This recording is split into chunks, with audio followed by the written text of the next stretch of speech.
ये अपील किया है कि पारामिलिट्री फोर्सेस को भी शहीद का दर्जा मिलना चाहिए। इस तरह से देखिए, इनको शहीद का दर्जा मिलेगा और इनको नहीं मिलेगा।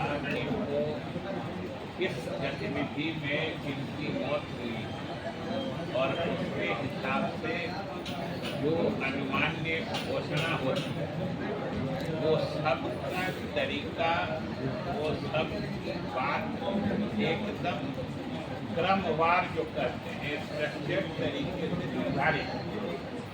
अब उसमें कुछ भी कहना ये तो सिर्फ एक तरह से कहिए लोगों को सुनाने वाली बात है। वो खुद सरकार में रहे, आज लिख रहे, खुद सरकार में रहे। शहीद हमेशा कोई देश के जंग में मारा जाता है या फिर कोई सरकारी ड्यूटी में भी मारा जाता है तो उसको भी सरकार अच्छे तरीके से देती है।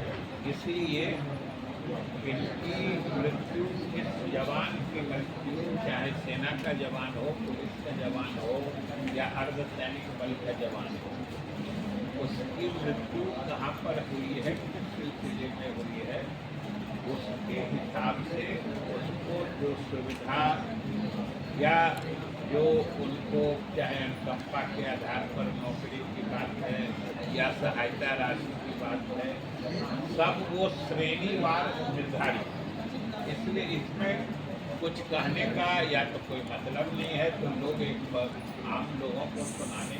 सर, जिस तरीके से एनएमसीएच में लगातार कभी लापरवाही सर एनएमसीएच में देखने को मिल रही है कि एक दिव्यांग युवक का सर पैर जो है चूहा के द्वारा कुतर दिया गया, लगातार ऐसे उसको तो कार्रवाई हो रही है। सर, आंख कुतरने वाली भी मामला सामने आई थी, अभी तक उस पर भी कार्रवाई नहीं हुई है। एनएमसीएच में एक बार और आंख कुतरने की जो मामला था वो सामने आया था, तेजस्वी यादव ने भी ट्वीट किया है। होती है तभी तो इस तरह की हर समय हर बार नहीं होती है। अगर होती है तो कार्रवाई होती है। और आप भी समझ सकते हैं कि अगर चूहे का इस तरीके से तो चूहों से मुक्ति दिलाने की सरकार व्यवस्था करेगी। सर, प्रशांत किशोर बोल रहे थे कि जल युक्ति कोई नाम है, अभी टाइम है, जल सूरज को ज्वाइन कर लेंगे तो फिर मौका नहीं। तो हम लोग तो इससे बेहतर कुछ उम्मीद नहीं करते। हम लोग इससे ज़्यादा उससे क्या उम्मीद करते। और हम लोग के पार्टी ने जिनको छोड़ दिया वही उनके पार्टी के सरगना बन जाते हैं। जदयू तो यही मनोज झा ने कहा है सर कि 40 एमएलए का जो डेलीगेशन जा रहा है टेररिज्म के खिलाफ विदेशों में, लेकिन उससे पहले और पार्टी मीटिंग होनी चाहिए और एक स्पेशल सेशन बुलाना चाहिए।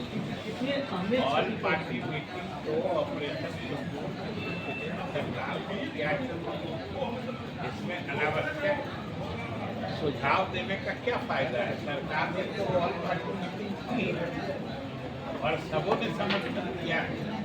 तो ये तो अगर किसी इस तरह के संवेदनशील मामलों में लोग राजनीतिक दृष्टिकोण ही अपनाएंगे तब तो ये समझिए कि एक तरह से अच्छी बात नहीं है।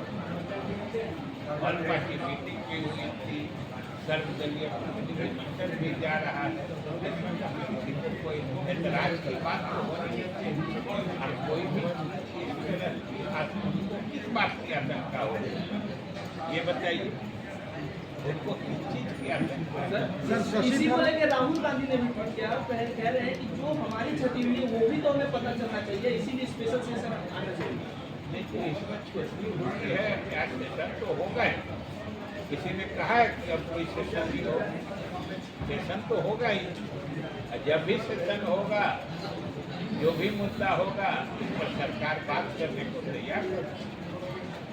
सर, आरजेडी का ये कहना है सर कि आरजेडी आने वाले समय में भ्रष्टाचार समेत तमाम मुद्दे हैं, उन मुद्दों को लेकर के पब्लिक के बीच में जाएगी, प्रेस कॉन्फ्रेंस करेगी। साथ ही साथ मनोज झा ने ये भी कहा है कि पाई का हिसाब लिया जाएगा। अगर तेजस्वी यादव सरकार में आते हैं, वहाँ इंडिया गठबंधन की सरकार बनती है तो पाई का हिसाब वो कह रहे हैं जब सरकार बनेगी तब लिया जाएगा। हम तो कहते हैं कि आगे से लेना शुरू कर, आज से क्यों नहीं लेते, आज यहीं से ले लें। ठीक हो गया।